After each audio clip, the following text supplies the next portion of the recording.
Okay, hello students, and welcome to the 8.2 Reading Guide discussion, Origins of Christianity. You learned about Judaism and Hinduism and Buddhism last year in 6th grade, and this year you'll talk about the other two major religions, Christianity and Islam, the two newer ones, actually.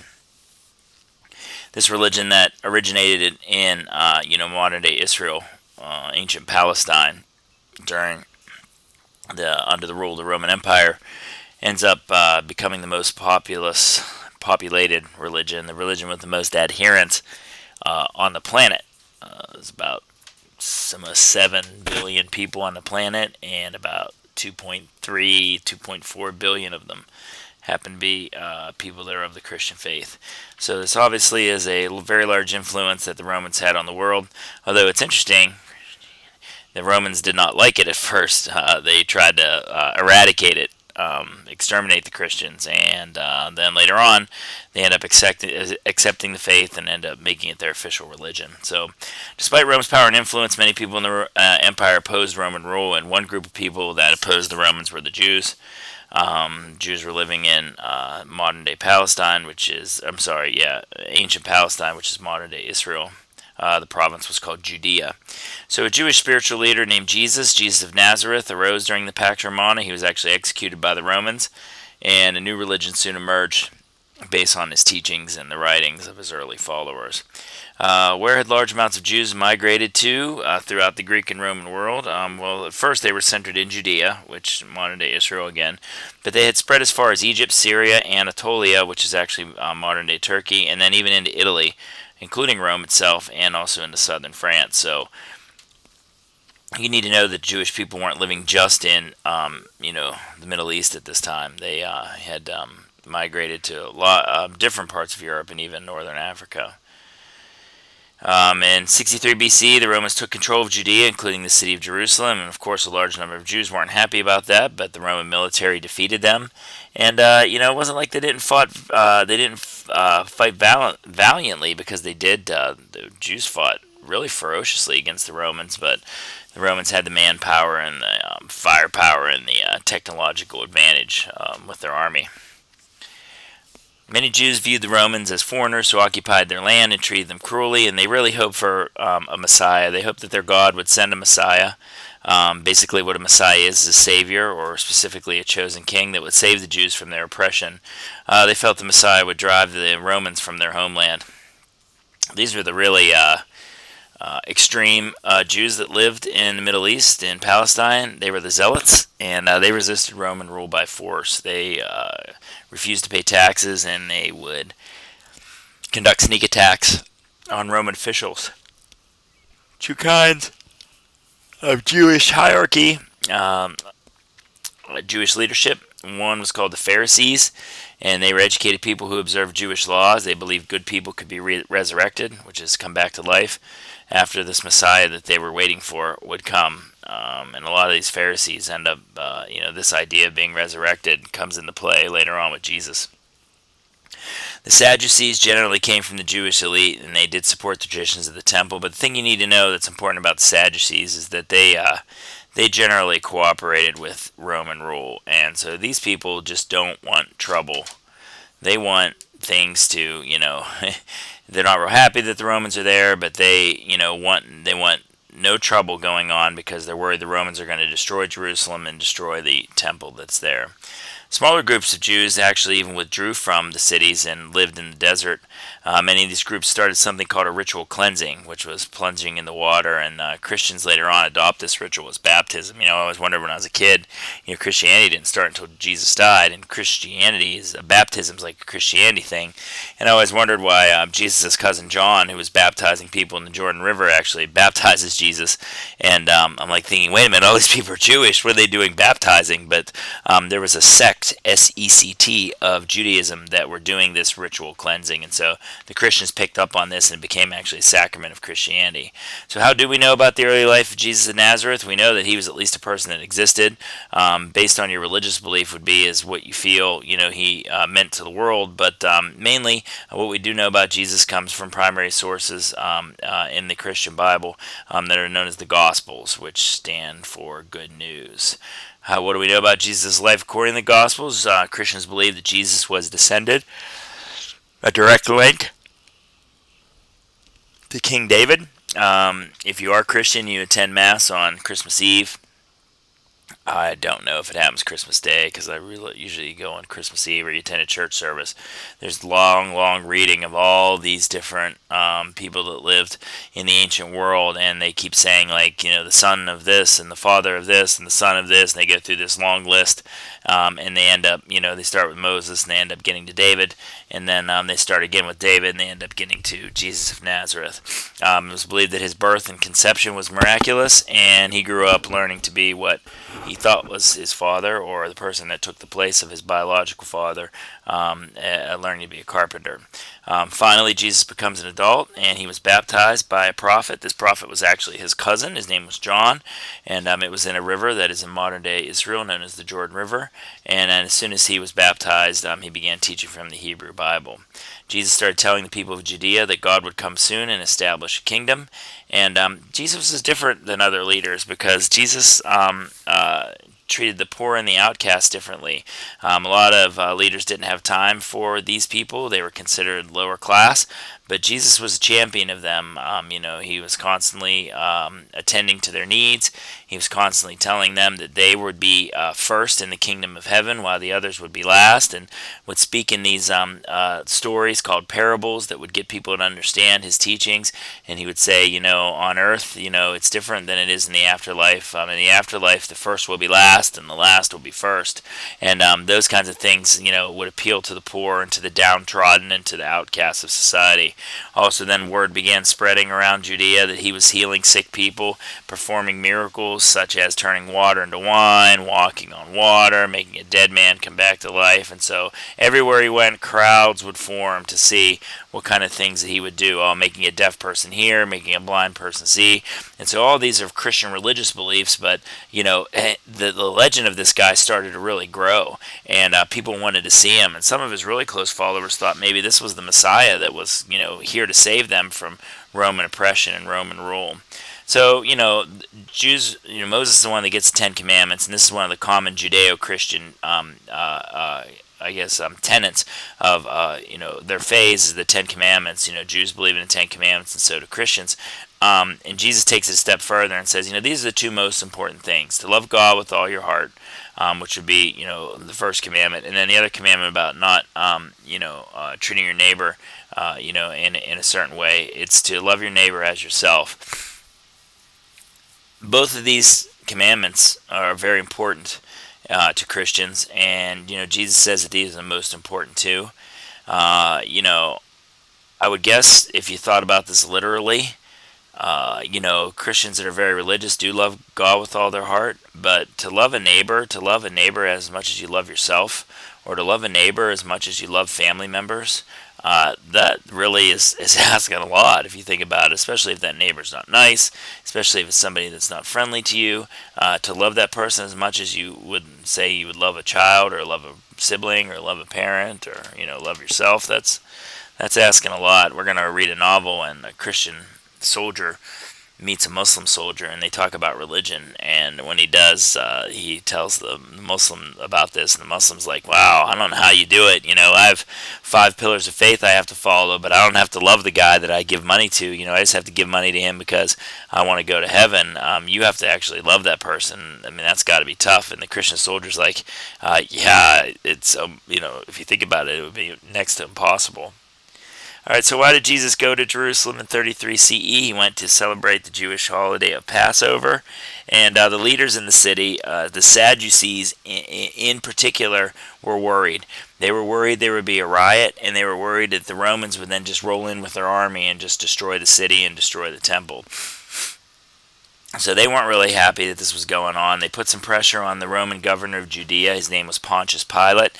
And he decided, even though he really did not think in his heart of hearts that Jesus had done anything wrong, he does have him put on trial for treason, and Jesus is found guilty, although treason's like going against the government, so I'm not really sure that Jesus was trying to incite any violence or any type of physical rioting. I think that Jesus' teachings were exactly the opposite, to be peaceful and to be nonviolent, but he was considered a threat because of the huge crowds that were following him. So he was arrested, beaten, and executed through crucifixion, and the official charge was treason. What do Christians believe about Jesus after his execution? Well, Christians believe that Jesus rose from the dead, was resurrected 3 days after his death. Some people actually saw Jesus after his death. He appeared to some of his followers, according to Christian faith, and Jesus starts being named the Messiah. And many of the Jews that lived in Judea started looking at Jesus as the one that had been sent to them, and now that Jesus had believing that he had come back to life, started calling him the Greek word for Messiah, which is Christos. And so this is how Jesus gets the name Jesus the Christ, and then the ends up getting taken out of there, and he ends up being called Jesus Christ. So he was called Jesus the Messiah. Christ was not Jesus' last name, as some people mistakenly think. It's Christ is the Greek word meaning Messiah, Christos. So he was called Jesus the Christos, and then it turned into Jesus Christos, and then it turned into Jesus Christ. So Jesus and his early followers were actually Jews. Some people were very surprised when they find out that Jesus was Jewish his entire life. He was not a Christian. His religion was Judaism until he died. He was a Jew. And then this new religion is going to be based on his life. So those who did think that Jesus was the Messiah eventually formed this new religion known as Christianity. Well, during his life, Jesus had 12 trusted followers that were called disciples or apostles. And after his death, they started spreading his teachings. This was his right-hand man right here. His name was Peter. And he became the leader of the new church. Technically, he becomes the first pope. So, the popes claim power over the Christian Catholic Church, starting with Peter all the way through our current pope, Pope Francis the first. And this is called apostolic succession, that, this power is passed, starting with Peter all the way down to Pope Francis. So what did men named James and Paul do to help Peter? They were followers as well, and they helped spread the belief that Jesus was the Messiah. They carried the faith to many parts of the world, Europe, Asia, and North Africa. Well, Paul's really important. Paul did many things. One of the things I do want you to know is he is considered an apostle, although he was not one of the original 12. As a matter of fact, when Christianity was developed, he hated Christians. He was a Jew. He thought that, Jesus was not the Messiah. He thought that Jesus was a good teacher and a prophet, but not a Messiah. And so he persecuted Christians wherever he went, until one day, Christian religious beliefs have him being blinded by a light on a road in Syria, and he heard Jesus' voice. And a couple of days later, he was touched by a Christian, and he was healed. He could see again, and that's when he converted. So he did help spread Christianity around the empire. He was opposed to Christianity at first, but then converted. He helped to define Christianity. He founded churches and preached. He wrote letters detailing the faith. Here's a really big thing that he did. He said that non-Jews, which the term for non-Jews was Gentiles, could become Christians. And then also he preached that Jesus' death saved believers from sin and guilt. And one of the interesting things about this faith is that, the Jews had to decide. The Jews had to decide whether they thought that Jesus was the Messiah or not. Some of them thought he was, and they became Christian. Some of them thought he was a prophet, and they stayed members of the Jewish faith. And both of those faiths continue strong even today. After these 2,000 years have gone on. Christianity really started off almost as a splinter religion, a branch religion of Judaism, and then gradually they started growing further and further apart. But here's how the Christians ended up gaining membership and starting to surpass the numbers as far as people that believed from the Jewish faith, because they started admitting non-Jews. They started admitting these Gentiles. And what happened was that these were all the Roman polytheistic people that lived in the empire. And so, these people were poor. These people are persecuted against. These people are, part of the 90% of the have-nots, where the 10% of the patrician haves are just, taking advantage of them and becoming richer and richer while these people are working their butts off. And so, what happened was this religion appealed to the poor because it said that everybody was equal, and it was something that they had an option to join without following all of the rabbinical laws of the Jewish faith, and so it was appealing to them, and many of them joined. As more non-Jews came into the church, then as the Gentiles came in, Christianity became a separate religion.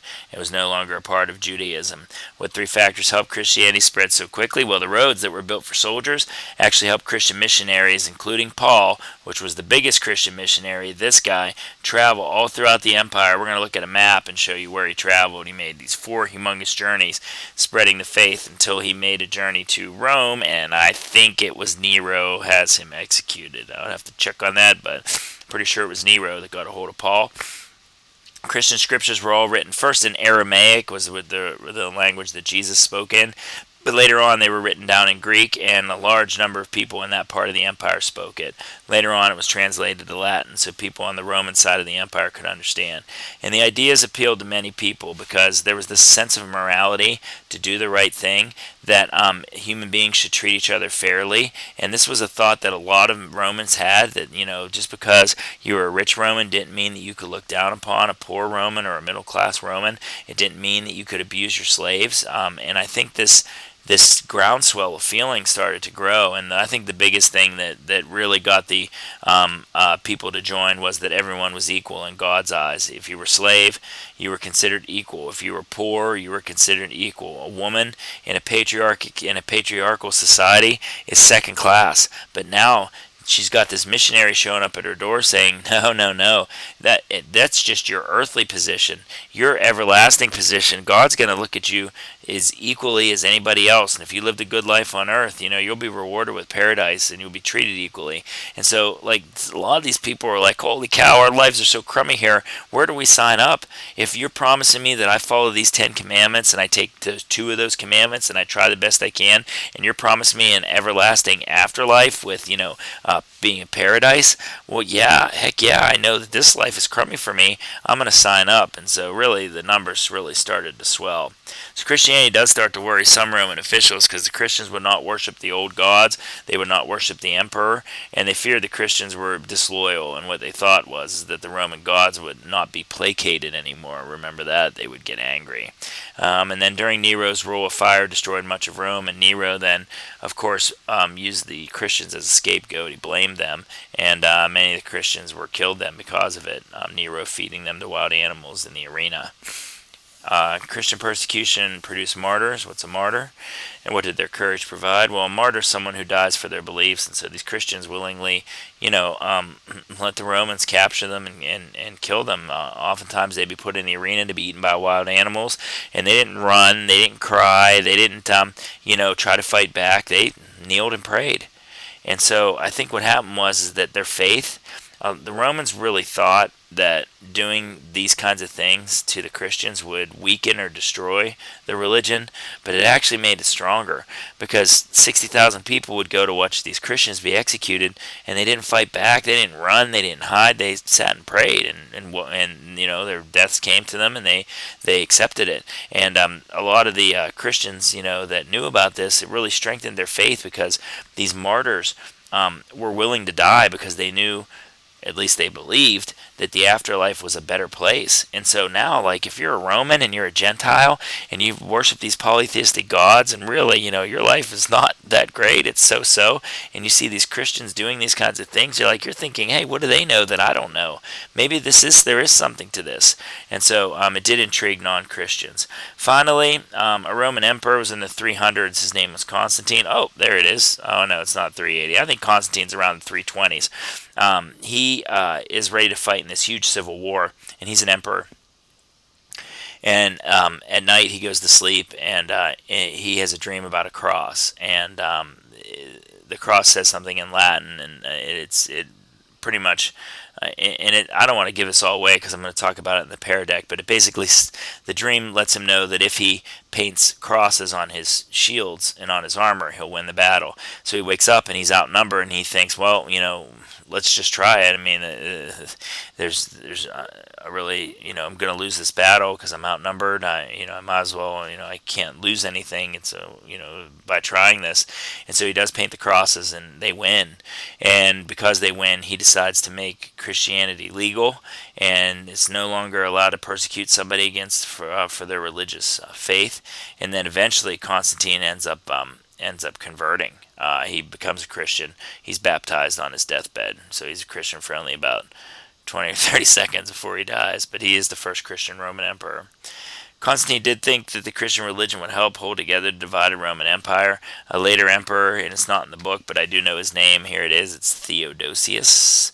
Theodosius decides to make the religion the official religion of the Roman government. So it's weird because the Romans go from persecuting Christians and trying to exterminate Christians to 300 years later making Christianity their official faith. So thanks so much for watching. I will talk more about this on a Pear Deck very soon.